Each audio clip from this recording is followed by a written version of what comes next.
بسم اللہ الرحمن الرحیم۔ مردوں سے کلام کرنا۔ سحر حضرت علی رضی اللہ تعالیٰ عنہ نے وحشت سی محسوس کی اور آپ رضی اللہ تعالیٰ عنہ کا ذہن اور خیال موت، قبر، آخرت اور حساب و کتاب کی طرف جانے لگا۔ چنانچہ اپنے ذہن کی طمانینت کے لیے فوراً مدینہ منورہ کے گورستان میں تشریف لے گئے۔ جب وہاں پہنچے تو خاشعانہ آواز میں پکار کر کہا، اے قبر والو، تم پر سلام ہو اور اللہ کی رحمت و برکات ہوں۔ ہاتف غیب سے جواب آیا، تم پر بھی سلام ہو اور خدا کی رحمتیں اور برکتیں ہوں۔ اے امیر المومنین، ہمارے جانے کے بعد جو کچھ ہوا اس کے متعلق ہمیں خبر دیجیے۔ حضرت علی رضی اللہ تعالیٰ عنہ نے فرمایا، جو تمہاری بیویاں تھیں انہوں نے تو آگے شادیاں کر لیں اور تمہارے جو مال تھے وہ تقسیم ہو گئے، اور تمہاری اولاد کا شمار یتیموں کے گروہ میں ہونے لگا ہے، اور جن عورتوں کو تم نے تعبیر کیا تھا ان میں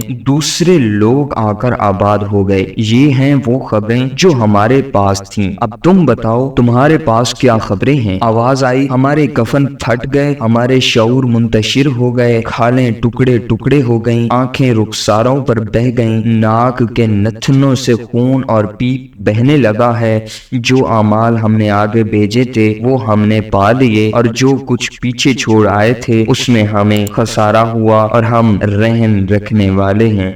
بسم اللہ الرحمن الرحیم۔ حضرت علی رضی اللہ تعالیٰ عنہ کی شان حضور اکرم صلی اللہ علیہ وآلہ وسلم کی نظر میں۔ حضور اکرم صلی اللہ علیہ وآلہ وسلم نے اپنی صاحبزادی حضرت فاطمہ الزہرا رضی اللہ تعالیٰ عنہا کو اپنے ابن حضرت علی بن ابی طالب رضی اللہ تعالیٰ عنہ کے ساتھ رخصت کیا، تو جب حضرت فاطمہ رضی اللہ تعالیٰ عنہا اپنے شوہر حضرت علی رضی اللہ تعالیٰ عنہ کے گھر میں داخل ہوئیں تو دیکھا کہ حضرت علی رضی اللہ تعالیٰ عنہ کے پاس تو ایک تکیہ، گھڑا اور کوزے کے سوا کچھ بھی نہیں ہے، اور زمین پر پتھر کا چورا بچھا ہوا ہے۔ حضرت صلی اللہ علیہ وآلہ وسلم نے حضرت علی رضی اللہ تعالیٰ عنہ کو پیغام بھیجا کہ جب تک میں نہ آ جاؤں اپنی بیوی کے پاس نہ جانا۔ تھوڑی ہی دیر کے بعد حضور اقدس صلی اللہ علیہ وآلہ وسلم رونق افروز ہوئے۔ آپ صلی اللہ علیہ وآلہ وسلم نے پانی لانے کا حکم دیا۔ پانی لایا گیا تو آپ صلی اللہ علیہ وآلہ وسلم نے اس میں کوئی دعا اور ذکر وغیرہ پڑھا، جو کچھ پڑھا اللہ کو منظور تھا، پھر حضرت علی رضی اللہ تعالیٰ عنہ کے چہرے پر چھڑک دیا۔ پھر فاطمہ الزہرا رضی اللہ تعالیٰ عنہا کو بلایا تو وہ حیا و شرم کے مارے اپنے کپڑوں میں لپٹی ہوئی حاضر خدمت ہوئی۔ آپ صلی اللہ علیہ وآلہ وسلم نے ان پر بھی پانی چھڑکا۔ اس کے بعد نبی اکرم صلی اللہ علیہ وآلہ وسلم نے حضرت فاطمہ الزہرا رضی اللہ تعالیٰ عنہا سے فرمایا، یاد رکھو میں نے تیرا نکاح ایسے شخص سے کیا ہے جو مجھے اپنے خاندان میں سب سے زیادہ محبوب ہے۔ پھر حضور اقدس صلی اللہ علیہ وآلہ وسلم حضرت علی رضی اللہ تعالیٰ عنہ کو یہ فرماتے ہوئے واپس تشریف لے گئے کہ اپنی اہلیہ کو لو اور ان دونوں کے لیے دعائیں کرتے رہو یہاں تک کہ ہجرے سے باہر آ گئے۔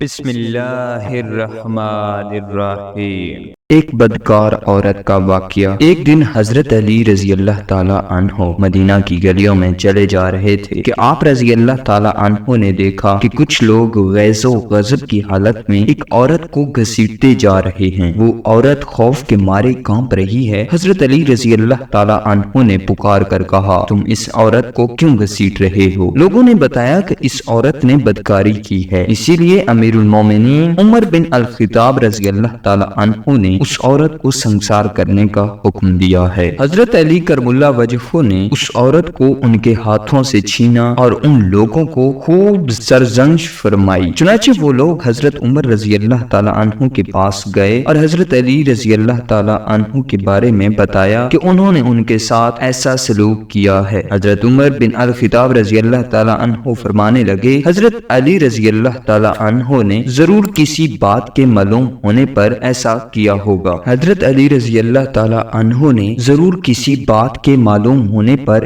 ایسا کیا ہوگا، جاؤ ان کو میرے پاس بھیجو۔ حضرت علی رضی اللہ تعالیٰ عنہ غصے کی حالت میں آئے۔ حضرت عمر رضی اللہ تعالیٰ عنہ نے ان سے پوچھا، آپ رضی اللہ تعالیٰ عنہ نے ان لوگوں کو کیوں واپس کر دیا اور ان کو اس بدکار عورت پر حد قائم کرنے سے کیوں منع کیا؟ حضرت علی رضی اللہ تعالیٰ عنہ نے کہا کہ اے امیر المومنین، کیا آپ رضی اللہ تعالیٰ تعالی عنہ نے رسول کریم صلی اللہ علیہ وآلہ وسلم کا یہ ارشاد نہیں سنا کہ آپ صلی اللہ علیہ وآلہ وسلم نے فرمایا 3 طرح کے لوگوں سے قلم اٹھا لیا گیا ہے، یعنی وہ بے قصور ہیں۔ ایک سونے والا آدمی یہاں تک کہ وہ بیدار ہو جائے، دوسرا نابالغ جب تک کہ وہ بالغ نہ ہو جائے، اور تیسرا گناہ میں مبتلا آدمی جب تک باہوش نہ ہو جائے۔ حضرت عمر رضی اللہ تعالی عنہ نے فرمایا کہ ہاں میں نے یہ ارشاد سرور عالم سے سنا ہے۔ حضرت علی رضی اللہ تعالی عنہ نے تبسم فرمایا اور کہا اے امیر المومنین، اس عورت کو کبھی دیوانہ پن کا دورہ پڑتا ہے، ہو سکتا ہے کہ وہ آدمی اس کے پاس اس حالت میں آیا ہو کہ اسے دیوانہ پن کا دورہ پڑا ہو۔ یہ سن کر حضرت عمر بن الخطاب رضی اللہ تعالی عنہ نے اس عورت کو رہا کر دیا۔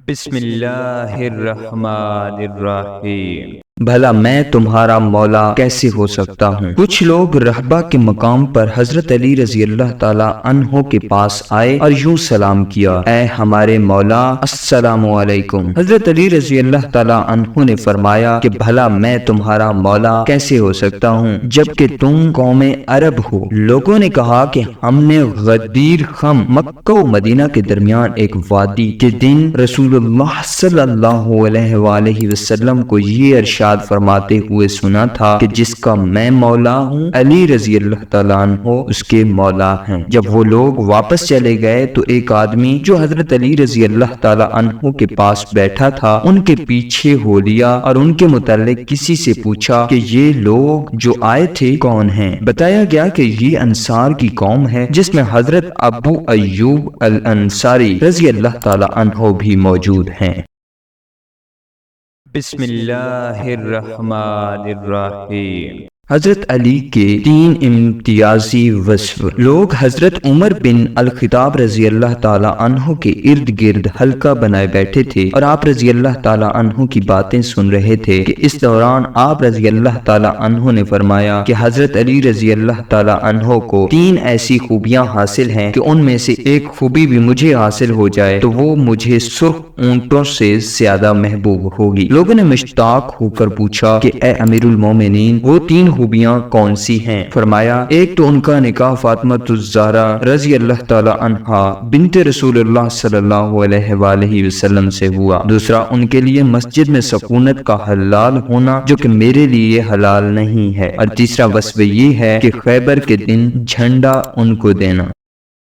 بسم اللہ الرحمن الرحیم۔ فقیہ کے اوصاف۔ حضرت علی رضی اللہ تعالی عنہ محراب کے پاس بیٹھے تھے، آپ رضی اللہ تعالی عنہ کی زبان پر کلمات تشکر جاری تھے۔ لوگ آپ رضی اللہ تعالی عنہ کے ارد گرد حلقہ بنائے آپ رضی اللہ تعالی عنہ سے علمی استفادہ کر رہے تھے کہ ایک آدمی نے عرض کیا یا امیر المومنین آپ رضی اللہ تعالی عنہ ہمیں فقیہ یعنی عالم کے اوصاف سے آگاہ کیجیے۔ حضرت علی رضی اللہ تعالی عنہ 2 زانو ہو کر بیٹھے اور فرمایا کہ کیا میں تم کو حقیقی فقیہ سے آگاہ کر دوں؟ حقیقی فقیہ وہ ہے جو لوگوں کو اللہ کی رحمت سے نا امید نہ کرے، ان کو ان امور کی اجازت نہ دے جو خدا تعالیٰ کی نافرمانی کا ذریعہ بنتے ہیں، اور ان لوگوں کو اللہ تعالیٰ کی خفیہ تدبیر سے بے خوف نہ کر دے، اور قرآن کو بے رغبتی ظاہر کرتے ہوئے نہ چھوڑے۔ ایسی عبادت میں کوئی بھلائی نہیں جس میں فقاہت نہ ہو، اور اس فقہ میں کوئی بھلائی نہیں جس پر پرہیزگاری نہ ہو، اور اس تلاوت میں کوئی خیر و بھلائی نہیں جس میں تدبر نہ ہو۔ بسم اللہ الرحمن الرحیم۔ ام سلمہ رضی اللہ تعالیٰ عنہ اور حضرت علی رضی اللہ تعالیٰ عنہ۔ امیر المومنین حضرت ام سلمہ رضی اللہ تعالیٰ عنہ ابو عبداللہ الجدی کے پاس آئیں اور تندو تیز لہجے میں فرمایا کہ تمہارے ہاں رسول اللہ صلی اللہ علیہ وآلہ وسلم کو سب و شتم کیا جا رہا ہے۔ انہوں نے گھبرا کر کہا کہ استغفر اللہ استغفر اللہ۔ ام المومنین وہ کیسے؟ حضرت ام سلمہ رضی اللہ تعالیٰ عنہ نے فرمایا کہ کیا حضرت علی رضی اللہ تعالیٰ عنہ اور ان کے محبین کو برا بھلا نہیں کہا جاتا ہے؟ خدا کی قسم میں اس بات کی گواہی دیتی ہوں کہ رسول کریم صلی اللہ علیہ وآلہ وسلم ان سے محبت رکھتے تھے۔ بسم اللہ الرحمن الرحیم۔